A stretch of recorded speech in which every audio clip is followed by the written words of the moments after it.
Haleluya, puji Tuhan, salam sejahtera bagi kita semua, keluarga besar GPDI LCD Magelang. Puji Tuhan, kembali hari ini kita akan menerima kebenaran firman Tuhan.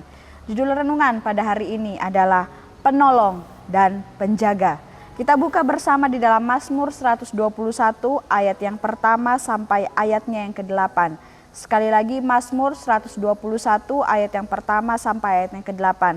Saya akan bacakan ayat ini dari keseluruhan pasal yang ada. Tuhan penjaga Israel, nyanyian ziarah. Aku melayangkan mataku ke gunung-gunung. Dari manakah akan datang pertolonganku? Pertolonganku ialah dari Tuhan yang menjadikan langit dan bumi. Ia tak akan membiarkan kakimu goyah, penjagamu tidak akan terlelap. Sesungguhnya tidak terlelap dan tidak tertidur penjaga Israel. Tuhanlah penjagamu, Tuhanlah naunganmu di sebelah tangan kananmu. Matahari tidak menyakiti engkau pada waktu siang atau bulan pada waktu malam. Tuhan akan menjaga engkau terhadap segala kecelakaan. Ia akan menjaga nyawamu. Tuhan akan menjaga keluar masukmu dari sekarang sampai selama-lamanya. Amin. Puji Tuhan. Firman Tuhan yang sungguh luar biasa yang kembali kita terima pada pagi hari ini. Bapak Ibu, saudara-saudari yang diberkati oleh Tuhan, ada tafsiran dari ayat yang kita sudah baca ini yang mengatakan bahwa ketika Raja Daud menuliskan Mazmur ini, ia sedang menempuh sebuah perjalanan ziarah menuju kota Yerusalem. Dalam perjalanan itu tentunya banyak resiko yang mungkin dapat terjadi, misalnya perampokan dan lain sebagainya. Ketika Raja Daud sedang berjalan menempuh perjalanan itu, Raja Daud melihat ada begitu banyak barisan gunung-gunung di sekitarnya. Ia mencari apakah ia dapat berlindung di balik gunung-gunung itu sehingga terlepas dari ancaman bahaya dalam perjalanannya. Namun kemudian Daud tersadar bahwa sesungguhnya sumber perlindungan, sumber pertolongan, sumber penjagaan tidak datang dari gunung-gunung itu. Nah, dalam kehidupan kita sehari-hari, dalam setiap aktivitas kita, kegiatan kita yang kita lakukan setiap hari, tanpa disadari sebenarnya juga ada begitu banyak bahaya yang mengancam kehidupan kita, entah dimanapun dan kapanpun kita berada. Khususnya di tengah keadaan pandemi saat ini yang masih terus terjadi. Banyak orang yang merasa hidupnya terancam, tertekan, seperti mendapat beban yang sangat berat. Tidak sedikit orang juga yang merasa terikat dengan ketakutan, kecemasan, dan kekhawatiran. Tetapi melalui Mazmur ini yang sudah disampaikan oleh Daud, membimbing dan mendorong kita untuk menyerahkan diri kita, menyerahkan seluruh kehidupan kita di dalam perlindungan dan pemeliharaannya Tuhan. Dengan penuh penyerahan diri dan dengan penuh kepercayaan kepada Tuhan Yesus Kristus. Dari Mazmur Daud ini, mari kita akan bersama-sama belajar mengapa Daud mau berlindung kepada Tuhan. Mengapa Daud mau menyerahkan kehidupannya di dalam pemeliharaannya Tuhan. Kita akan melihat di dalam ayatnya yang kedua. Di situ Daud berkata, karena pertolonganku ialah dari Tuhan yang menjadikan langit dan bumi. Mengapa Daud mau berlindung kepada Tuhan, menyerahkan diri di dalam pemeliharaan Tuhan? Karena Daud menyadari bahwa Allah adalah sumber pertolongan di dalam kehidupannya. Ini pun yang juga harus kita yakini. Kita serahkan kehidupan kita kepada Tuhan karena Tuhan adalah sumber pertolongan di dalam kehidupan kita. Hanya Tuhan yang sanggup menolong setiap kehidupan kita. Keadaan sukar apapun yang kita hadapi, pergumulan apapun yang kita sedang jalani, hanya Tuhan yang sanggup memberikan pertolongan yang pasti bagi kehidupan kita. Allah lah yang menjadikan langit dan bumi ini di mana kita tinggal saat ini. Sehingga hanya Dia yang memegang kendali atas semua yang terjadi di muka bumi ini. Ketika Tuhan yang memegang kendali atas seluruh muka bumi ini dan isinya, maka kehidupan manusia pun tidak akan pernah luput dari perhatiannya Tuhan. Oleh sebab itu perlunya manusia menempatkan diri di bawah perlindungan dan pertolongannya Tuhan yang menjadikan langit dan bumi. Karena Tuhan yang mengatur segala sesuatunya. Bahkan masa depan kita pun ada di dalam tangan Tuhan. Oleh sebab itu haruslah kita berlindung kepada Tuhan. Memohon pertolongan hanya kepada Tuhan. Karena Tuhan yang merancangkan seluruh kehidupan kita. Saat Tuhan yang menolong setiap kehidupan kita, Ia pun yang akan menjamin kehidupan kita untuk menopang dan menguatkan kita di dalam menghadapi kehidupan yang penuh dengan tantangan ini. Tuhan tidak akan pernah membiarkan kita terjatuh. Ya, firman Tuhan yang tertulis di dalam Mazmur 37 ayat 23 sampai 24, Tuhan menetapkan langkah-langkah orang yang hidupnya berkenan kepadanya. Apabila ia jatuh tidaklah sampai tergeletak sebab Tuhan menopang tangannya. Seringkali kita menghadapi pergumulan, ya kita mungkin terjatuh, tetapi Tuhan tidak pernah meninggalkan kita tergeletak. Tangan Tuhan akan selalu siap dengan segera mengangkat setiap kehidupan kita. Sehingga kesusahan apapun yang kita hadapi, Tuhan akan selalu menjadi sumber pertolongan yang pasti bagi kehidupan kita. Pertolongan Tuhan itu menjadi jaminan yang pasti bagi setiap orang yang benar di matanya. Ya, tidak bagi orang yang jahat dan tidak mau bertobat kepadanya. Itu yang firman Tuhan katakan di dalam 1 Petrus 3 ayatnya yang ke-12.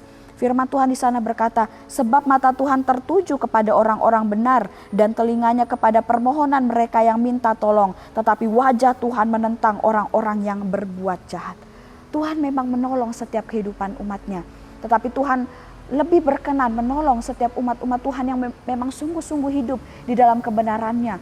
Yang tidak hidup di dalam kejahatan, yang tidak mau bertobat kepada Tuhan. Tuhan akan memberikan perhatian yang khusus, pertolongannya bagi setiap umat yang sungguh mengiring dia.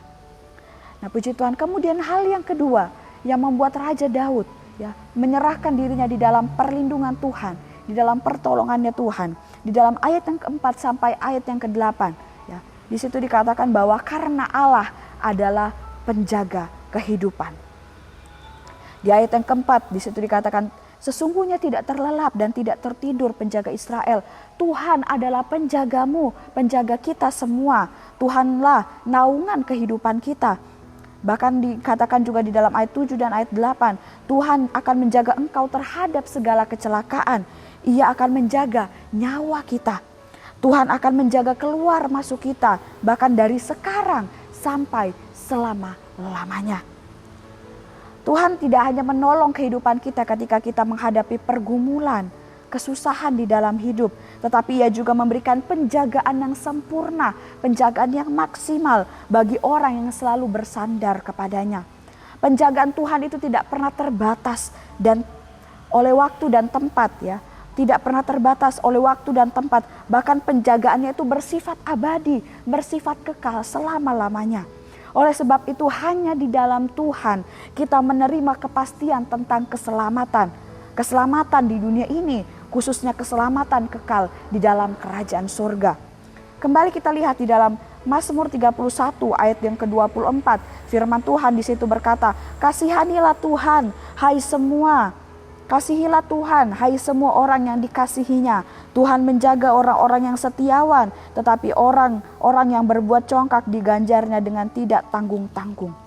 Kembali mengingatkan kita seperti poin yang pertama tadi, penjagaan Tuhan yang sempurna itu dinyatakan bagi orang-orang yang setiawan, bagi orang-orang yang sungguh-sungguh mengasihi Tuhan.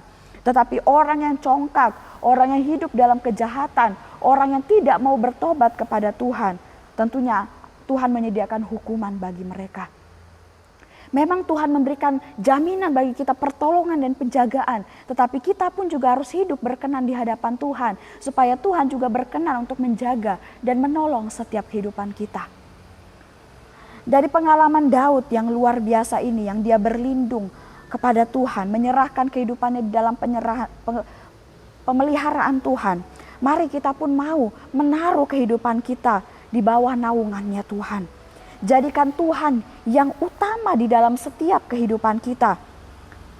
Karena jika kita mengutamakan Tuhan dalam kehidupan kita, maka saat menghadapi keadaan apapun, baik itu senang atau suka, senang ataupun duka, pasti kita akan terlebih dahulu mencari Tuhan. Pasti kita akan terlebih dahulu mencari hadirat-Nya. Saat kita menerima berkat atau mengalami peristiwa-peristiwa yang baik, kita akan langsung mengucap syukur kepada Tuhan.